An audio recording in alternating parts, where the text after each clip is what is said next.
Ghetto challenge y'uyu munsi nagira ngo twibaza akabazo.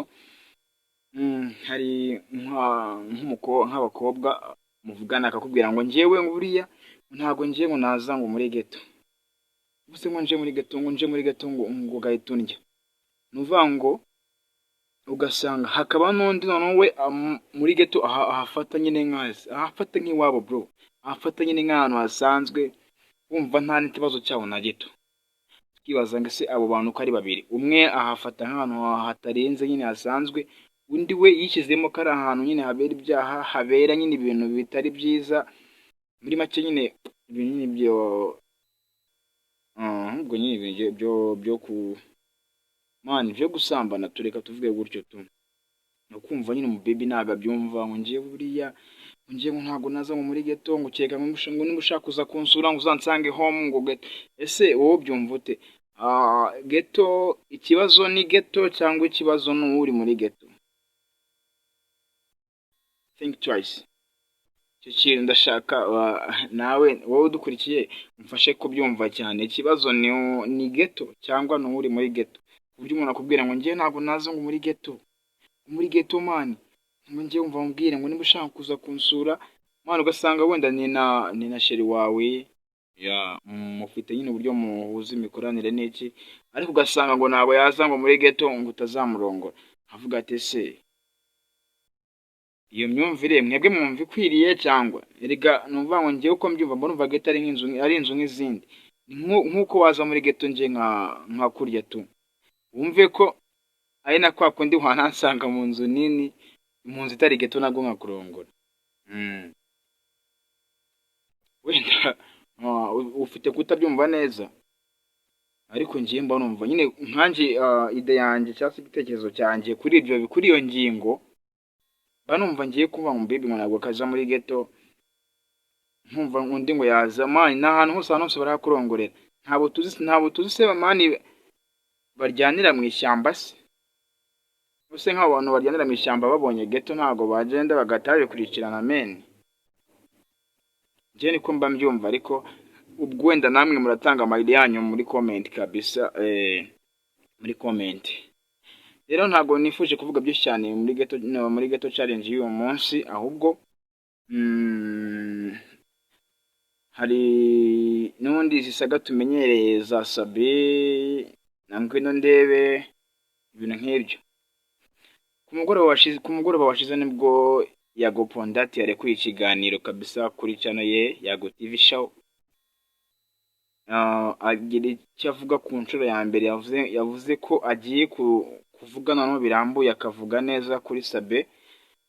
Bo bahuze kera bari inshuti z'akadasohoka kabisa, abagiye bakurikirana ibiganiro mwagiye mubibona ko bari inshuti zikomeye cyane, ariko umubano wabo nyine waje kujyamo agatotsi yabizi ngo ntazibana zidakomana amahembe. Yani nyuma y'uko rero Sabe agize gutya ejo bundi, bikavugwa ko cyangwa bikanagaragara ko yaragiye kwihakabyizi ko yari asanzwe akoresha ikiganiro.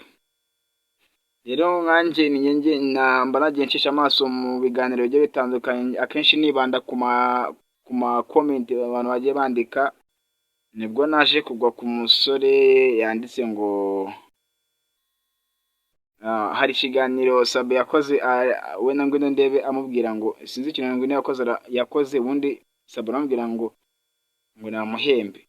Ngwino Ndebe aramubwira ati ese naguhembe iki? Sabe aramubwira ati mpembe icyo ushaka cyose. Rero ako kaganiro bakase gato bagasubiza kuri TikTok, nibwo haje umuhungu abarihandagaje ashyiramo ka video kandi nyine nyine Sabe yaguye, nyine bafotoye yaguye avuye kwa Ngwino Ndebe. Arandika ngo izi nizo ngaruka zo guhembwa igitsina. Guys, hari abantu mani baba bafite nyine bafite ama comment navuga ko aryana. Nk'iyo comment ngiye mbona numva hari ukuntu iryana mu kuntu, ariko ubwo nta kundi. Yabwo rero nyine Yago yabivuzeho, avuga ko Sabe yari ari inyuma y'abashatse kwivugana ngo Yago, kuko ngo bari bashatse kumuca amaguru, bashaka kumuroga, ariko nyine ngo Imana ikinga ukuboko, ari naho yavanye inspiration yo gukora iriya ndirimbo Nzaririmba Igitangaza kabisa. indirimbo y'ijana mu gitabo mu gitabo ciherereyemo cyangwa kibamo indirimbo zaririmbiwe Imana. Si ibyo gusa rero ubwo Yago yaje kuvuga ku bantu bagomba kumusaba imbabazi, by'umwihariko ahera kuri Sabe. Yavuze Sabe, avuga Rocky, avuga Bruce Melody, avuga Fata ku mavuta, avuga DJ Brian, avuga Jihad ndetse na Decat. Abo bantu kabisa ngo bagomba kumusaba imbabazi babivanye ku mutima, ngo bitari ibyo ngo ibintu byabo bizagenda biyoroka gake gake kabisa neza cyane. Nyine urumva yabarabuye ababwiza ukuri. Ariko by'umwihariko yaje no kuvuga noneho, yaje gusaba imbabazi abanyarwanda muri rusange ndetse n'ubuyobozi bw'igihugu cy'u Rwanda. Abasaba imbabazi avuga ko aho yabogamye cyangwa se aho atitwaye neza cyane, aho hantu hose bahamubabarire. Yongera kwibutsa abanyarwanda n'abanyarwandakazi yuko Big Energy ntago ari agatsiko, si agatsiko, si agakundi, ni groupe cyangwa se ni itsinda ry'abafana be kandi birumvikana.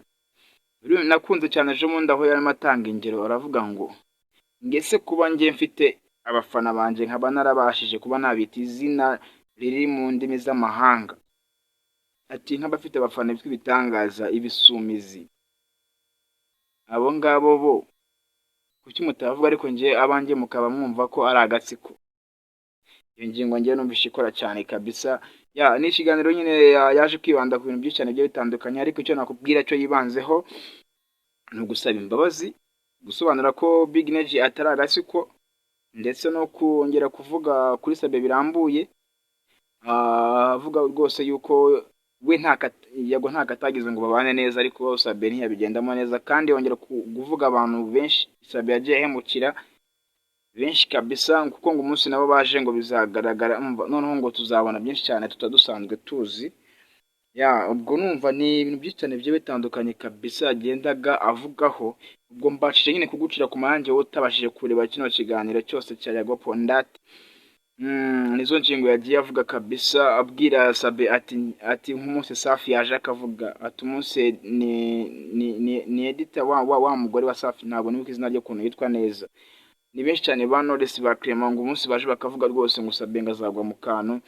Rero twebwe mugengana ku musozo n'undi ndakwibutsa gukora subscribe, share ndetse like na comment, ariko n'ubundi twongera kwihuriza hamwe, dore ko by the way nanjye ndi mu Big Energy kabisa w'imbere cyane, ko Big Energy ni wa muntu wese uharanira amahoro, wubaka urukundo, by'umwihariko biciye kuri social media kabisa, ukagaragariza urukundo abantu bawe ndetse n'abandi bose muri rusange, nta byo kuvangura.